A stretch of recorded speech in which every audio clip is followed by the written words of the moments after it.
साधू बोध झाला नुरोनिया ठेला, ठाईची मुरला अनुभव.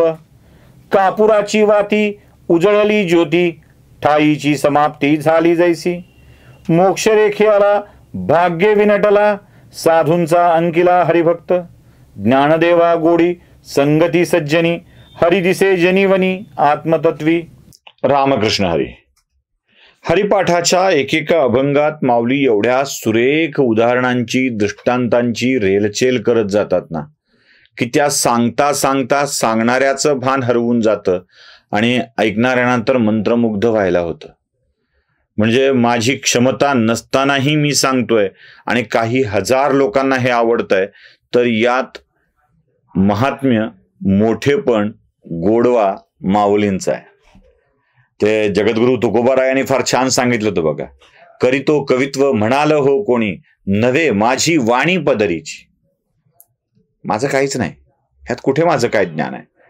जे त्या त्या अभंगांच्या मधून आपल्याला कळतं ना, ते मांडत गेलं की ते मांडणं सुद्धा इतकं मधुर होऊन जातं. माऊलींच्या शब्दांची कमाल आहे. ऐकणाऱ्यांचे कानही तृप्त होऊन जातात. इतक्या सहजपणे माऊली हे सगळं सांगत जात असतात. अयोध्येला गेल्यामुळं 1 दिवसाचा खंड पडला. खरं तर असं खंडित व्हायला नकोय, पण कार्यक्रमांच्या व्यस्ततेमध्ये असा एखादा खंड पडून जातो तेव्हा मनात एक रुखरुख वाटत जाते. असं वाटतं की ही जी तुमच्या माझ्यातल्या संवादाची भाग्यरेखा आहे ना, ती कधी खुंटायला नको, कधी खंडित व्हायला नको. पण दुर्दैव असतं ते होतं. आपल्या आयुष्यातली हातावरची जी मोक्षरेखा आहे ना, मोक्षरेखा, ती मोक्षरेखा फार महत्वाची असते. आणि ही मोक्षरेखा म्हणजे माऊली छान लिहितात, मोक्षरेखे आला भाग्य विनटला. मोक्ष रेखे आला भाग्य विनटला, साधूचा अंकिला हरिभक्त. ही मोक्षरेखा साधू आहे म्हणून आपल्या आयुष्यात संत येतात असं नाही. ही मोक्षरेखा एखादी आहे आपल्या हातावरती म्हणून संत आपल्या आयुष्यामध्ये येतात असं नाही. संत आपल्या आयुष्यात आले की आपली मोक्षरेखा विणली जाते. नसेल नशिबात तरीही ते मिळतं. इतका संत संगतीचं महात्म्य आहे. आपल्या आयुष्यात नसेल तरीही ते मिळत जातं, तरीही ते आपल्याला सापडत जातं. म्हणजे मोक्षरेखा असेल तरच आपल्या आयुष्यात साधू येतो असं नाही. साधू आला की आपल्या आयुष्यातली या नशिबाची मोक्षरेखा ओढली जाते. आणि अशी मोक्षरेखा हवी असेल तर साधूंच्या अंकित राहणं आवश्यक आहे. साधूंचा अंकिला हरिभक्त, साधूंच्या अंकित राहणारा हरिभक्त आवश्यक आहे. आता अंकित या शब्दाचा येथे अर्थ काय आहे? मी माऊलींना अपेक्षित असलेला अर्थ अज्ञेत राहणे असा आहे. पण माझं मत आहे साधूंच्या अंकावर म्हणजे मांडीवर बसू शकणारा हरिभक्त झाला पाहिजे. अहो, जिथे संतांनी आपल्याला मांडीवर घेतलंय आणि त्या मांडीवरती हे बाळ खेळू लागलंय, तर काय नशीब असेल ना आपलं. साधूंच्या अंकित होणं म्हणजे काय आहे? आपल्याकडे बघा, नेहमी म्हणतात बघा, तन मन धनाने सेवा केली पाहिजे. तन मन धन अर्पण देवाला केलं की संपलं. म्हणजे मन गेलं, तन गेलं, धन गेलं, सगळं गेलं, मी देवा तन मन धनाने अर्पण झालेलो आहे. तन मन धन अर्पण करून जमत नाही. तन मन आणि धनाच्या सोबत सुद्धा आणखी एक गोष्ट अर्पित झाली पाहिजे, जीव वाळून टाकला पाहिजे. तन मन धन आणि जीव जे ओवाळून टाकतात आणि या सर्व गुणांनी जे साधूच्या अंकित जातात, ते साधूच्या अंकावर सुद्धा खेळू शकतात, मांडीवर सुद्धा खेळू शकतात. आणि जो साधू परमेश्वराच्या अंकावर असतो त्याच्या मांडीवर तुम्ही गेलात तर तुमचा किती लाड करेल तो. असं म्हणतात की दुधापेक्षा दुधावरची साय अधिक प्रिय असते लोकांना. साय काढून दूध दे म्हणतात लोक. साय काढून दूध दे म्हणतात. घरात ज्यांचे अजूनही संयुक्त कुटुंबात आहेत ना, त्यांना आजी असेल तर बघा, नातवाला आजी साय दूध पोळी खायला द्यायची. एरवी आपल्या पोराला देताना साय काढून दूध द्यायची असते, पण नातवाला खायला द्यायचं असेल तर साय दूध पोळी देणारी आजी असते. म्हणजे दुधापेक्षा दुधावरची साय प्रिय असते. ती साय सुद्धा आपल्या लेकराच्या लेकाला देण्यासाठी आजी कमी करत नाही. इथे एक आजी एवढ्यामध्ये अडकून पडते, तिथे ती विश्वाची आजी आहे. भगवंत विश्वाची आजी आहे. त्याच्या भक्ताच्या सेवा करणारा भक्त कोणी असेल तर त्याचे किती लाड पुरविल.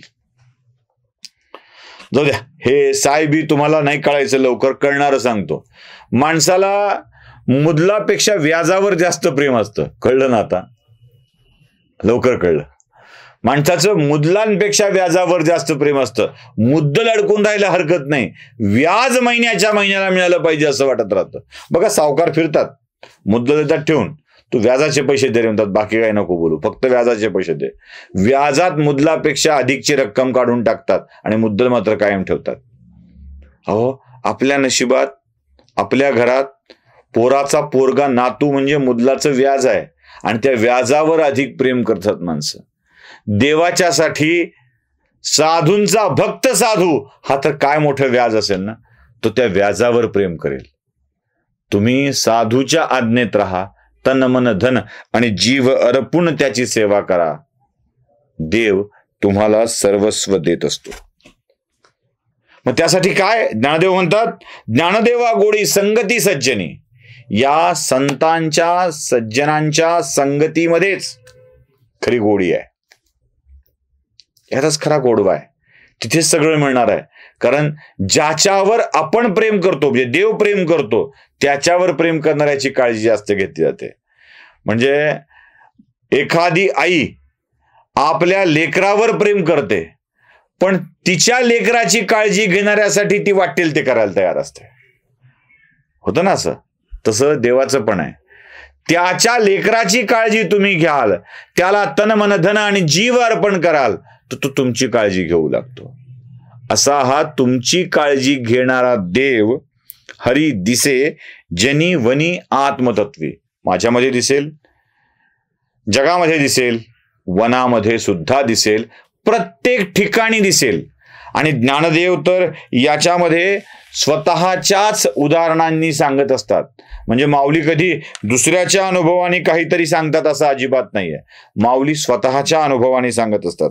तुम्हाला माहित आहे माऊलींनी काय केलं होतं? पैठणला माऊलींची चेष्टा करण्यासाठी पैठणच्या ब्राह्मणांनी सांगितलं की तुझा जीव आणि याचा जीव सारखा असेल तर या रेड्याचं नावही ज्ञान आहे. या रेड्याच्या मुखातून तुला वेद वदवता येतील का? का नाही? डोक्यावर हात ठेवला, रेड्याने वेद बोलले. देव दिसे जनी वनी आणि सगळ्याच ठिकाणी, सगळ्याच ठिकाणी. प्राण्यात आहे, प्रत्येकात आहे.